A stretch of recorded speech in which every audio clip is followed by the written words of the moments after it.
لیکن اگر انسان کو یہ ہو کہ یار میں عمارت تو بنا رہا ہوں، محنت تو کر رہا ہوں، مزدوری تو کر رہا ہوں، شام کو پتہ نہیں مجھے کچھ ملے گا یا کہ نہیں ملے گا، میری مزدوری کتنی ہے، میری اجرت کتنی ہے، وہ کوئی محنت نہیں کرے گا، دل ہی نہیں کرے گا کام کرنے کو، کرے گا بھی تو وہ جو ہے نا بس کام کو ٹرکھائے گا۔ کیوں؟ کیونکہ اس کو پتہ ہی نہیں ہے کہ میری اس محنت کی مزدوری کتنی ہے، مجھے اس محنت کے اوپر کیا ملنے والا ہے، کتنے روپے ملیں گے، کتنی دیہڑی ملے گی۔ سیم یہی چیز جی اس دینی معاملات کے اندر بھی ہے کہ ہم جو نماز پڑھتے ہیں یا ہم نے جو اسلام مسلمان ہیں، ہم جو توحید کو اپنایا ہوا ہے، اذان ہوتی ہے، نماز ہوتی ہے، روزہ رکھتے ہیں، ان کے اندر ہمارا شوق کیوں نہیں ہے؟ جمعے میں ہم کیوں شوق سے نہیں آتے، یا ہمارے اندر جذبہ کیوں نہیں جاگتا؟ وجہ یہ ہے جی ہمیں ان کے اجر کا ہی پتہ نہیں، ہمیں پتہ ہی نہیں ہے کہ جو ہمیں ماں کی گود کے اندر جو ہمیں کلمے جیسی دولت، جو اسلام کی دولت اللہ نے ہمیں دی ہے، یہ کتنی بڑی دولت ہے، اس کے اوپر کتنا بڑا اللہ نے انعام رکھا ہوا ہے، ہمیں پتہ ہی نہیں، ہمیں قدر ہی نہیں ہے۔ اور جو ہم نماز کے لیے آتے ہیں، اس کے اوپر ہمیں کیا اجر ملنے والا ہے؟ اسی وجہ سے ہمارے ذہن کے اندر، ہمارے شوق کے اندر کوئی تبدیلی نہیں آتی۔ اب دیکھیں پچھلے جمعے ہم نے اعلان کیا، لوگوں کو بتایا بھی، لوگوں نے وعدے بھی کیا، اب پھر دیکھیں وہی حال ہے، وہی تھوڑے سے لوگ بیٹھے ہوئے۔ تو یہ آج کے خطبہ میں نے یہی چیزیں آپ کے سامنے عرض کرنی ہے کہ یہ جو ہم دنیاوی طور پر تو ہم معاملات کرتے ہیں، دنیاوی طور پر جو ہم محنت کر رہے ہوتے ہیں، ہمیں اس کی مزدوری کا پتہ ہوتا ہے، ہمیں اس کے بدلے کا پتہ ہوتا ہے، لیکن آج ہم نے دیکھنا ہے کہ ہم یہ جو اخروی معاملات یا نماز، روزہ، حج، جمعہ، اسلام، ایمان، توحید، یہ ہم نے چیزیں اپنائی ہوئی ہیں، اس کا ہمیں کیا اجر ملنے والا ہے، اس کا کیا مقام ہے، اس کا کیا مرتبہ ہے؟ سب سے پہلے جی ہم بات کرتے ہیں جی اسلام کے بارے میں، کلمے کے بارے میں، کہ ہم اللہ کے فضل سے مسلمان ہیں، اور اللہ نے یہ اسلام کی دولت، یہ کلمے کی دولت اللہ نے ہمیں بغیر کسی محنت کے، بغیر کسی قربانی کے، بغیر کسی مشقت کے دی ہے، تو کسی کو کوئی مشقت اٹھانی نہیں پڑی۔ لیکن یہی کلمہ اور یہی اسلام حضرات اصحاب رسول صلی اللہ علیہ وسلم کو مصیبتیں دے کر اور آزمائشوں کے ساتھ لینا پڑا ہے۔ ہمیں تو ماں کی گود میں کلمہ پڑھ مل گیا جی، کوئی ہم نے محنت نہیں کی، کوئی آزمائش نہیں ہمارے اوپر آئی۔ اگر یہ اسلام کی دولت اور اس کا کیا مقام ہے، اس کی قیمت کیا ہے، یہ آپ نے پوچھنی ہے تو حضرت خبیب رضی اللہ تعالیٰ عنہ سے پوچھیے۔ اور یار جن کو سولی کے اوپر لٹکایا جانے والا ہے، جن کو پھانسی دینے لگے ہیں، اور پھانسی دینے سے پہلے صرف ان کے سامنے یہ پیشکش کی جاتی ہے کہ تم نہ بس یہ اپنی زبان سے کلمہ کفر کہہ دو، تم صرف اتنی بات کہہ دو کہ اس جگہ پر سولی کے اوپر مجھ کی بجائے، خبیب کی بجائے محمد الرسول اللہ کو لٹکا دیا جائے، نعوذ باللہ، صرف یہ جملہ کہہ دو تیری جان چھوڑ دیں گے۔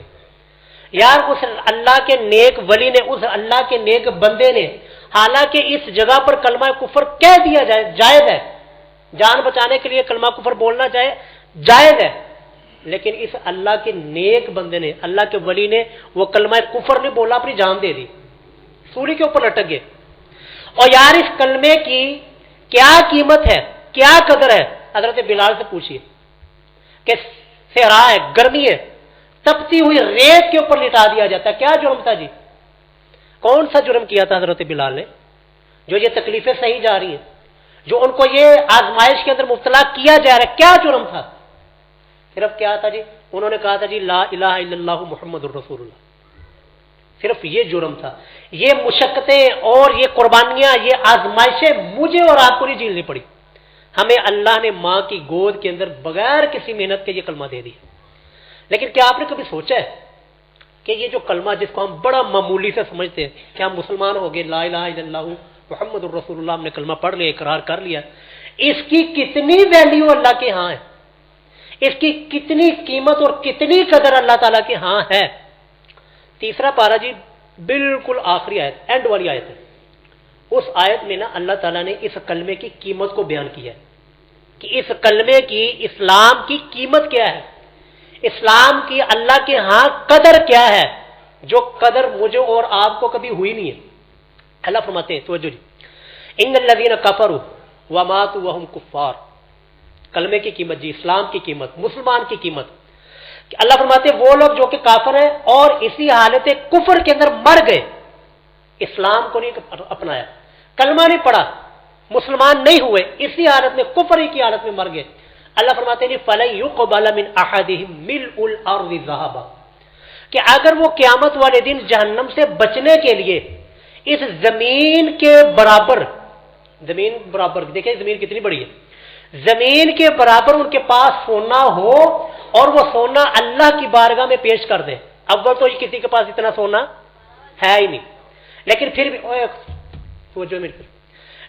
پہلے نمبر تو اتنا سونا کسی کے پاس ہے ہی نہیں، لیکن اللہ نے یہ قیمت ہمیں بتائی ہے کہ اگر کسی کے پاس اتنا سونا ہو اور وہ قیامت والے دن جہنم کے اس عذاب سے بچنے کے لیے یہ بھی پیش کر دے کہ یا ربی یہ سونا لے لو اور فدیے کے طور پر میری جان چھوڑ دو، اللہ فرماتے ہیں فَلَن يُقْبَلَ مِنْ أَحَدِهِمْ مِلْءُ الْأَرْضِ ذَهَبًا، اتنا زیادہ سونا بھی اس کی جان کے بدلے میں قبول نہیں کیا جائے گا.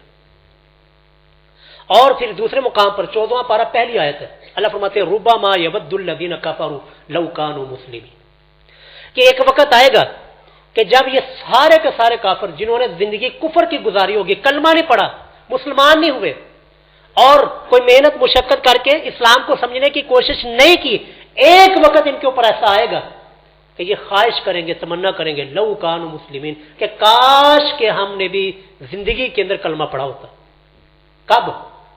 جب دیکھا کہ کچھ مسلمان اور کچھ اہل توحید اور کچھ کلمے والے اللہ نے ان کو ویسے ہی معاف کر دیا، ویسے ہی جنت میں پہنچ گئے، اور کچھ اپنے نبی کی شفاعت کی وجہ سے جنت میں چلے گئے، کچھ جو تھے وہ اپنے گناہوں کی سزا بھگتنے کے لیے جہنم میں آئے، لیکن ان کی جب سزا پوری ہو گئی، کلمہ ان کے پاس تھا، اسلام ان کے پاس تھا، مسلمان تھے، کلمے کی دولت ان کے پاس تھی، لیکن اپنے گناہوں کی وجہ سے وہ جہنم کے اندر آئے، اپنے گناہوں کی سزا بھگتی، گناہوں کی سزا پوری ہوئی، اور گناہوں کی سزا پوری کرنے کے بعد پھر جنت میں چلے گئے.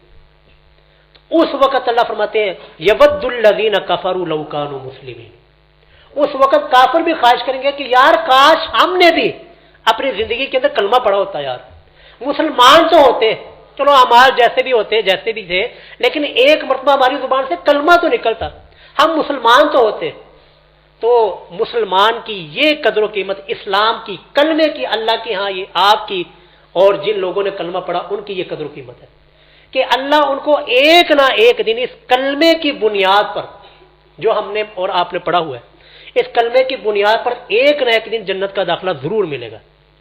ہم تو اللہ تعالیٰ سے یہ امیدوار ہیں اور اسی بات کے سوالی ہیں اور اسی بات کے اللہ تعالیٰ سے دعا کرتے ہیں کہ اللہ ہمارا حساب و کتاب نہ ہو، اللہ ہم سب کو بغیر حساب و کتاب کے جنت الفردوس کا داخلہ عطا فرما دے، کیونکہ جس کا حساب شروع ہو گیا وہ جو پھنس گیا. تو پہلے نمبر پر، لیکن اگر پھر بھی اللہ ہم سب کو محفوظ رکھے، اگر کوئی مسلمان جہنم میں گیا بھی تو صرف اپنے گناہوں کی سزا بھگتنے کے لیے جائے گا. جب اس کے گناہوں کی سزا مکمل ہوگی، پوری ہوگی، وہ کلمے کی بنیاد پر، اسلام کی بنیاد پر ایک نہ ایک دن جنت میں لازمی چلا جائے گا. تو یہ پہلا آپ کا مقام ہے اللہ کے ہاں، پہلا آپ کا مرتبہ ہے اللہ کے ہاں کہ جو کلمہ ہم نے پڑھا ہوا ہے یہ آپ نے آپ کو معمولی نہ سمجھا کریں کہ ہم مسلمان ہیں، کوئی عام معمولی بات نہیں ہے. دنیا میں، دنیا کی نظروں میں ہم جو کچھ بھی ہو، لیکن اللہ کی نظر میں ہمارا بڑا مقام ہے، بہت مرتبہ ہے. آئے جی دوسرے نمبر پر، بہت سارے مسلمان ایسے ہیں جنہوں نے کلمہ تو پڑھ لیا، مسلمان تو ہو گئے، یا مسلمان حادثاتی طور پر ہو گئے.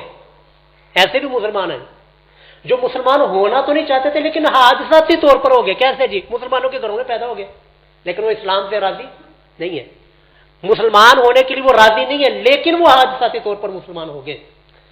یا کلمہ تو پڑھ لیا لیکن کلمہ پڑھنے کے ساتھ ساتھ شرک کو نہیں چھوڑتے، شرک ان کی رگوں رگوں کے اندر بسا ہوا ہے، شرک کی دردر کے اندر وہ پھنسے ہوئے ہیں، شرک کی گندگیوں اور غلاظتوں کے اندر وہ دنستے چلے جا رہے ہیں، ان کو کوئی پرواہ نہیں، یعنی کہ توحید نہیں ہے ان کے پاس. سر آپ اور میں جو ہمارے پاس جو عقیدہ توحید کی دولت ہے نا جی، یقین کریں جی یہ دنیا کی سب سے بڑی دولت ہے. رسول اللہ صلی اللہ علیہ وسلم کی حدیث مبارکہ صحیح بخاری 129 حدیث کا نمبر ہے. رسول اللہ فرماتے من لقی اللہ، جس شخص نے اللہ کے ساتھ اس حال میں ملاقات کی کہ کہ لا یشرک بہ شیئا، کہ اللہ کے ساتھ اس نے کسی کو شریک نہیں ٹھہرایا تھا، اللہ کے ساتھ شرک نہیں کرتا تھا، وہ داخل الجنہ، وہ جنت میں لازمی داخل ہوگا۔ تو یہ توحید، بہت سارے مسلمان کلمہ تو پڑھ لیا لیکن ساتھ ساتھ شرک بھی کر رہے ہیں، ساتھ ساتھ وہ بتوں کی اور غیر اللہ کی عبادت بھی کر رہے ہیں، غیر اللہ کو سجدے بھی کر رہے ہیں، قبروں کے اوپر جا کر سجدے ہو رہے ہیں، اور اللہ کی بجائے غیر اللہ کو مدد کے لیے پکارا جا رہا ہے، یا اللہ مدد کے لیے کی بجائے کوئی اور نعرے لگائے جا رہے ہیں۔ سر یہ سارے کا سارا شرک نہیں تو اور کیا ہے؟ اسلام تو ہم نے لے لیا ماں کی گود میں، کلمہ تو ہمیں مل گیا، لیکن توحید ہم نے حاصل ہی نہیں کی، توحید ہم نے سیکھی نہیں ہے۔ اور آپ کے ذہن میں یہ بھی بات آتی ہوگی کہ اے مولوی بس توحید دی رٹ لائی جاتا، پتہ نہیں کی وجہ۔ اور میرے بھائی توحید، جیسے پاکستان میں آپ رہتے ہیں نا، تو پاکستان میں ہر سرکاری کام کے لیے کون سی چیز ضرورت؟ آئی ڈی کارڈ، شناختی کارڈ۔ سر یہ توحید آپ کا آخرت کا آئی ڈی کارڈ ہے۔ اگر یہ توحید آپ کے پاس ہوئی تو رسول اللہ کی شفاعت ہونی ہے، اگر یہ توحید آپ کے پاس ہوئی تو پل صراط سے آپ پار کریں گے، اگر یہ توحید آپ کے پاس ہوئی تو جنت کا داخلہ ملنا ہے، اگر یہ توحید آپ کے پاس ہوئی تو حوض کوثر کے اوپر رسول اللہ کے ہاتھوں سے جام کوثر ملنا ہے۔ ساری یہ جتنی بھی میں نے باتیں کی ہیں رسول اللہ صلی اللہ علیہ وسلم کی حدیث مبارکہ، ساری جو باتیں میں نے کی ہیں، یہاں پر توحید کی شرط ہے کہ جس شخص نے کلمہ پڑھا اور توحید اللہ کے ساتھ کسی کو شرک نہیں کیا، شرک نہیں تھا اس کے نامہ اعمال میں، وہ جنت میں داخل ہو جائے گا۔ تو جنت کے داخلے کے لیے رسول اللہ نے سب سے پہلی شرط اسلام، کلمہ، اس کے بعد توحید کا ذکر کر دیا۔ حوض کوثر کے اوپر بھی جس شخص کا اہل توحید ہوگا وہی اللہ کے نبی کے ہاتھوں سے جام کوثر پی سکے گا۔ اہل شرک اور دین کے اندر نئی نئی بدعات ایجاد کرنے والے، دین کا حلیہ بگاڑنے والے، سر وہ حوض کوثر کے پانی سے محروم ہو جائیں گے۔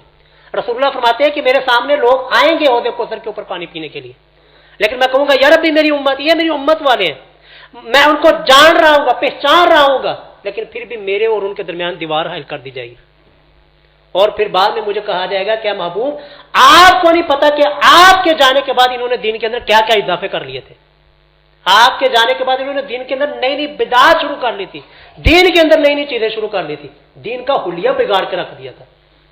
تو اس لیے جی یہ توحید کی رٹ ہم اس لیے لگاتے ہیں کہ توحید ہے تو سارا کچھ ہے، توحید ہوئی تو نامہ اعمال میں اگر کہیں پر کمزوری ہو گئی تو رسول اللہ کی شفاعت سے بیڑا پار ہو جائے گا، لیکن اگر انسان نے اعمال تو بڑے اچھے کیے میں، سر توحید ہی نہیں ہے، شرک ہے اس کے نامہ اعمال کے اندر، اللہ کے علاوہ غیر اللہ کو سجدہ کرتا ہے، اللہ کے علاوہ کسی اور کو مدد کے لیے پکارتا ہے، یہ اس طرح کے شرکیہ اعمال اور شرکی گندگیاں اگر اس کے عقیدے میں، اس کے نامہ اعمال میں ہوئی، معاملہ خراب ہے جی۔ اس لیے ہم یہ بار بار اپنے لوگوں کو شرک سے ڈراتے ہیں کہ شرک جو ہے نا یہ ہمارے نامہ اعمال میں نہیں ہونا چاہیے۔ نامہ اعمال میں ہر قسم کا گناہ ہو جائے، ہر قسم کا گناہ انسان کر سکتا ہے، سوچ سکتا ہے، نہیں ہو سکتا یار اس زمین کے اوپر، رب کی زمین کے اوپر جو گناہ نہیں ہونا چاہیے تھا یار وہ شرک کا گناہ تھا۔ کیسے جی؟ ہر گناہ نا اس کو عقل تسلیم کر لیتی ہے۔ مثلا جی اللہ تعالیٰ معاف فرمائے، اللہ ہم سب کو محفوظ رکھے، کسی چور نے چوری کر لی، چلو دنیاوی طور پر اس کا فائدہ ہو گیا، چوری کا مال اس کے پاس آ گیا، اگرچہ گناہ ہوا لیکن دنیاوی طور پر تھوڑا سا اس کو فائدہ مل گیا۔ اسی طرح اور جتنے بھی گناہ ہیں نا وہ آپ دیکھ لیں، کوئی نہ کوئی دنیاوی فائدہ ضرور ہوگا، لیکن یہ جو شرک ہے سر، اس شرک کا فائدہ نہ دنیاوی طور پر ہے نہ اخروی طور پر ہے، یہ دنیاوی طور پر بھی آپ کو ذلیل اور رسوا کر دینے والا ہے، اور آخرت میں بھی رب کی جنت کو حرام کر دینے والا ہے۔ اللہ فرماتے ہیں فقد حرم اللہ علیہ الجنہ، اللہ نے شرک کرنے والے کے اوپر جنت حرام قرار دی ہے، ومأواہ النار، اس کا ٹھکانہ آگ ہے۔ ایک بندہ ہے جی، توجہ میری طرف، بندہ فوت ہوا ہے۔ اب فوت جب بندہ ہوتا ہے نا تو اس کا منہ کھلا رہ جاتا ہے، تو منہ کون باندھتا ہے جی؟ زندہ یا کہ مردہ؟ فوت بندہ ہوا ہے، اس کا منہ کھلا تھا، ہم نے جو پٹی کے ساتھ اس کا منہ باندھ دیا۔ اچھا جی اس کی آنکھیں کھلی تھی، یار وہ آنکھیں خود نہیں بند کی اس نے، اتنی مشکل میں ہے اور اس قدر مشکلات میں ہے کہ وہ آنکھیں بھی خود بند نہ کر سکا، ہم نے اس کی آنکھیں بند کی ہیں، زندے انسانوں نے اس کی آنکھیں بند کی ہیں۔ آگے چلیے، تھوڑی دیر ہوئی ہے، لو جی مردے نے نوانا ہے، اور یار وہ اتنا لاچار ہے, اس قدر وہ بے بس ہے کہ وہ خود نہلا نہیں سکتا, خود نہا نہیں سکتا. ساری زندگی غسل اس نے خود کیا ہے, ساری زندگی وہ خود نہایا ہے, لیکن اب وہ اتنا بے بس, اتنا لاچار ہو چکا ہے کہ اب وہ نہا بھی نہیں سکتا. ہم زندوں نے اس کو اٹھایا, اس کو مسجد سے لائے ہوئے پھٹے کے اوپر لٹایا, سر وہ کپڑے نہیں اتار سکتا تھا. اتنا لاچار اور اتنا مشکلات میں اتنا بے بس کہ ہم نے اس کے کپڑے اتارے, نہیں اترتے تھے, ہم نے کاٹے ہیں, کینچی لا کر اس کے کپڑوں کو کاٹا ہے, کپڑے کاٹ کر اس کو نہلایا ہے. نہلا کر یار آپ وہ بالکل ننگا, ساری زندگی اس نے اپنا سطر نہیں کھولا, آج اس کا سطر سب کے سامنے کھلا ہوا ہے اور ہم نے اس کا سطر ڈھانپا ہے. زندہ انسانوں نے اس کو کفن پہنایا ہے اور کفن پہنا کر اب وہ قبرستان نہیں جا سکتا تھا, لاچار تھا, بے بس تھا, مجبور تھا. ہم نے 4 بندوں نے اٹھایا اس کو, اکیلے نے بھی نہیں, 4 بندے مل کر, سر کم از کم 4 بندوں نے ہم نے اٹھا کر اس بے بس کو, لاچار کو, اس مشکل میں پھنسے ہوئے انسان کو ہم نے قبر میں لے کر گئے. قبر میں نہیں جا سکتا تھا, قبر میں اتارا یار, 8-10 بندوں نے مل کے اتارا. اچھا جی اوپر مٹی نہیں ڈال سکتا تھا, ہم نے مٹی ڈالی ہے, سلیٹیں ڈالی ہیں, سارا کچھ. اب جی اب انسان کی عقل کے اوپر ماتم نہ کیا جائے, یہ سارے کام تو آپ اس کی مشکلات حل کر رہے تھے. آنکھیں بند نہیں کر سکتا تھا, آپ نے کی, کفن آپ نے پہنایا, نہلایا آپ نے ہے, قبر میں آپ نے ڈالا ہے, لیکن قبر میں جانے کے بعد, مٹی پڑنے کے بعد آپ کا وہ مشکل کشا کیسے ہوگا؟ سوچنے کی بات ہے کہ نہیں؟ اسی لیے اللہ فرماتے ہیں کہ ایسی انسان کی عقل کے اوپر پردہ پڑ گیا, ظالم, ابھی تک تو سارے مشکلیں تو اس کی حل کر رہا تھا, اب قبر میں جا کر یہ تیرا مشکل کشا کیسے بن گیا؟ اس لیے فرماتے ہیں ان اللہ لا یغفر ان یشرک بہ, کیونکہ یہ جرم اس نے اتنا بڑا کیا ہے, اس نے غلطی اتنی بڑی کر دی ہے کہ اس کو اللہ کے مقابلے میں مشکل کشا کھڑا کر دیا. اللہ کے مقابلے میں سر اللہ کے سامنے جھکنا چاہیے تھا. اس قبر میں انسان کو ڈال کر پھر اس کی قبر کے اوپر سجدے شروع کر دیا. اللہ فرماتے لا یغفر ان یشرک بہ. تو رب کا یہ فیصلہ ہے کہ اللہ پھر شرک کرنے والے کو کبھی معاف نہیں کرے گا. وَيَغْفِرُ مَا دُونَ ذَلِكَ لِمَن يَشَاءُ, باقی اللہ جسے چاہے گا معاف کر دے گا. تو اس لیے عزیزو, ہماری آپ سے سب سے پہلی جو ہم چیخ کے اوپر کہتے ہیں کہ یار توحید اپنی پکی رکھیں. توحید کے معاملے میں کوئی لچک نہیں, نہ رب نے کوئی توحید کے معاملے میں کوئی لچک دکھائی ہے, نہ اللہ کے نبیوں نے کوئی توحید کے معاملے میں لچک دکھائی ہے, اور نہ ہم کوئی توحید کے معاملے میں کوئی لچک رکھتے ہیں. اور یار اس سے بڑی کیا بات ہوگی, اللہ نے 17 انبیاء کرام کے نام لیے ہیں. کتنے انبیاء کرام جی؟ 17 انبیاء کرام کے اللہ نے نام لیے. حضرت ابراہیم, اسماعیل, اسحاق, یعقوب, حضرت زکریا, حضرت یحییٰ, حضرت لوط علیہ السلام, حضرت یحییٰ علیہ السلام, حضرت عیسیٰ علیہ السلام, تمام 17 کے قریب انبیاء کرام کے نام لیے. یار نبی اللہ کا برگزیدہ پیغمبر, اللہ کا ولی ہوتا ہے, اللہ جس کو معجزات دے کر بھیجتا ہے, لیکن پھر بھی اللہ کیا فرماتے ہیں ولو اشرکوا, اگر شرک توحیدی رٹ لانو نہیں ہٹ دے. اللہ کے فرماتے ہیں ولو اشرکوا, اگر یہ میرے برگزیدہ نبی جن کو میں نے نبوت دی, رسالت دی, کتاب دی, معجزات دیے, اگر یہ بھی شرک کرے تو لحبط عنہم ما کانوا یعملون, تو ان کے اعمال بھی سارے کے سارے ضائع ہو جائیں گے. تو آپ اور میں تو سر کسی کھاتے میں نہیں آتے, ہمارا تو پتہ نہیں اللہ کے ہاں کیا مقام و مرتبہ ہے. اللہ کا کہ ہاں نبیوں کا مقام اور مرتبہ سب سے اعلیٰ اور بلند ہوتا ہے, اور اس کے بارے میں بھی اللہ نے فرما دیا اگر یہ بھی شرک کریں تو ان کے اعمال بھی ضائع. اس وجہ سے ہم آپ کے سامنے توحید کے معاملے میں ذرا برابر بھی لچک نہیں دکھاتے, نہ رکھتے ہیں. تو یہ آپ کے اندر بھی یہی چیز ہونی چاہیے کہ یار سب معاملے میں ہر جگہ کے اوپر ہم کمپرومائز کرنے کے لیے تیار ہیں, لیکن توحید کے معاملے میں کوئی لچک نہیں, کوئی کمپرومائز نہیں, نہ اللہ نے کیا, نہ اللہ کے رسول نے کیا ہے, اور نہ ہی بعد میں آنے والے ائمہ مجتہدین نے کیا ہے, نہ ہی ہم کریں گے. توحید کے معاملے میں کوئی کمپرومائز نہیں. اس لیے جی عزیزو, اسلام وہ ہمیں مل گیا. اللہ نے 2 سٹیپ ہمارے طے کروا دیے. اللہ نے ہمیں کلمہ دے دیا ماں کی گود کے اندر ہی, کوئی ہماری محنت نہیں کرنی پڑی, کوئی مشقت نہیں اٹھانی پڑی, کوئی قربانی نہیں دینی پڑی, کوئی آزمائش نہیں جھیلنی پڑی. اور توحید بھی اللہ نے ہمیں دے دی. توحید بھی چلو کسی کو محنت کے ساتھ ملی, کسی کو قربانی کے ساتھ ملی, آج آ کے توحید ہم سب کو مل گئی الحمدللہ. اب تیسرا نمبر, یار وہ کیسا مسلمان ہے, اور کیسا وہ مسلمان اور کیسا وہ موحد ہے جو نماز نہیں پڑھتا, اور کیا اس کی اسلام کا فائدہ, کیا اس کی توحید کا فائدہ جو اسلام اور توحید اس کو نماز کے قریب نہیں آنے دیتی. نماز پڑھنے والا سر رسول اللہ صلی اللہ علیہ وسلم نے فرمایا ہمیں, میں نے اس لیے کہا کہ نماز, یہ جو نیک اعمال ہم کرتے ہیں ہمیں اس کے اجر کا ہی نہیں پتا, ہمیں پتہ ہی نہیں ہمیں کیا ملنے والا ہے، اس وجہ سے ہم اس کے دور دور رہتے ہیں۔ رسول اللہ صلی اللہ علیہ وسلم کے حدیث مبارکہ صحیح مسلم کی حدیث ہے، 1688 حدیث کا نمبر ہے۔ رسول اللہ نے فرمایا رکعت الفجر، فجر کی 2 رکعتیں، خیر من الدنیا وما فیہا، یہ دنیا اور دنیا میں جو کچھ بھی آپ کو نظر آ رہا ہے ان سب سے بہتر ہے۔ فجر کی صرف 2 رکعتیں، 2 سنتیں جو ہم فجر کے فرضوں سے پہلے پڑھتے ہیں، اس کا اجر ہے، پانی دیجیے، اس کا یہ اجر ہے کہ وہ دنیا و ما فیہا سے بہتر ہے۔ اب اس کا مطلب کیا ہے؟ دنیا و ما فیہا سے بہتر، اس کا مطلب اور معنی کیا ہے؟ ہم یہ اکثر جگہ پر سنتے ہیں نا کہ یہ خیر من الدنیا و ما فیہا، دنیا و ما فیہا سے بہتر ہے۔